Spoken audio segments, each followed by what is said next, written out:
Hello நண்பர்களே, தினம் நடக்கும் சம்பவம். சர்ச்சிலிருந்து வீட்டுக்கு வந்துக்கிட்டு இருந்தேன். பெரியவங்க பார்த்தாங்க. என்ன சர்ச்சுக்கு போயிட்டு வரீங்களா? ஆமாம் சார். எந்த சர்ச்சுக்கு போகிறீங்க? சிஎஸ்சியா, ஆர்சியா, பெந்தேகோஸ்தா? எந்த சர்ச்சுக்கு போனாலும் பைபிளுங்கிற வேதம் ஒன்று தான் ஐயா. அது ஆர்சியாக இருக்கலாம், சிஎஸ்சியாக இருக்கலாம், பெந்தேகோஸ்தா இருக்கலாம், எந்த இருந்தாலும் பைபிள் ஒன்று தான் ஐயா. பைபிள் வசனம் எங்கே இருக்கோ அது சர்ச்சியாக இருக்கோ. யூஆர் சர்ச்சியா அப்படின்னு. புரியலையே அப்படின்னாரு.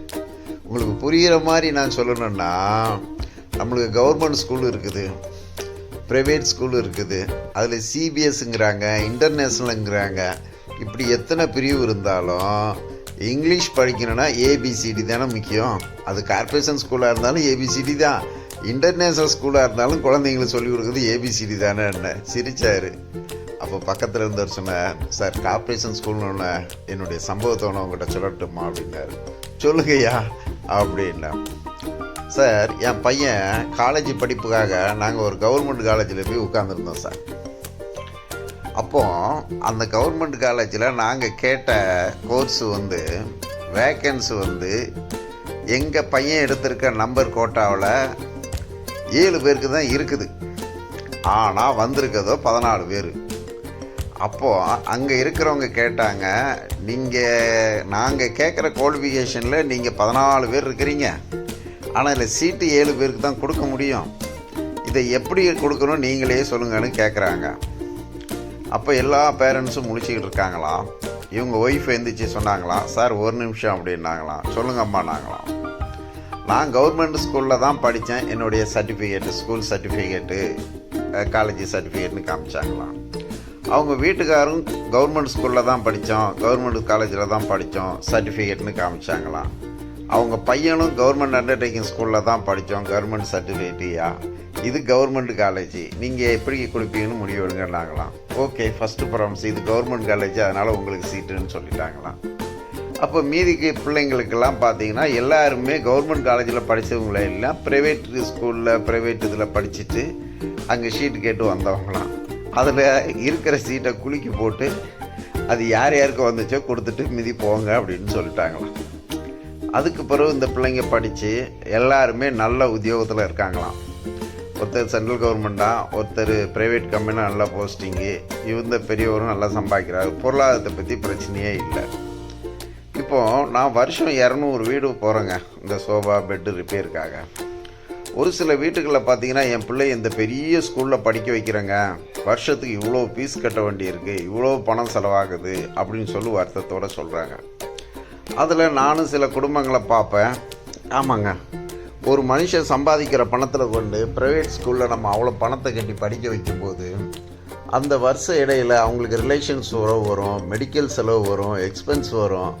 இந்த சூழ்நிலைகளில் அவங்க அதை எதிர்கொள்ள முடியாமல் ரொம்ப பொருளாதாரத்தில் கஷ்டப்படுற குடும்பங்களை, எத்தனையோ குடும்பங்களை பார்த்துக்கிட்டு தான் இருக்கேன்.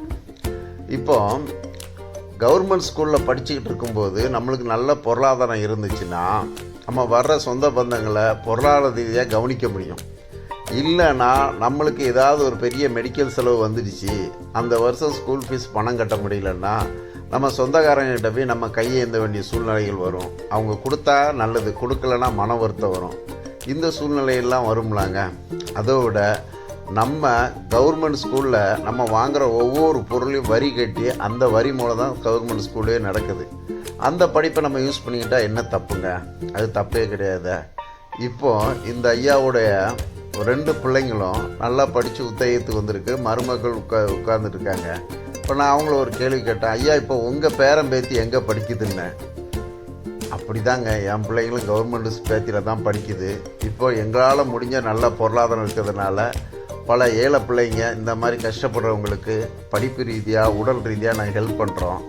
முதல்ல பொருளாதாரம் முன்னேறினதாங்க நம்ம நல்லா சத்தான உணவை சாப்பிட முடியும், அப்புறம் நல்லா உடுக்க முடியும், 4 பேருக்கு உதவி செய்ய முடியும். நம்ம வீட்டில் நம்ம கெட்ட வார்த்தைகள் பேசாமல் இருக்கணும்.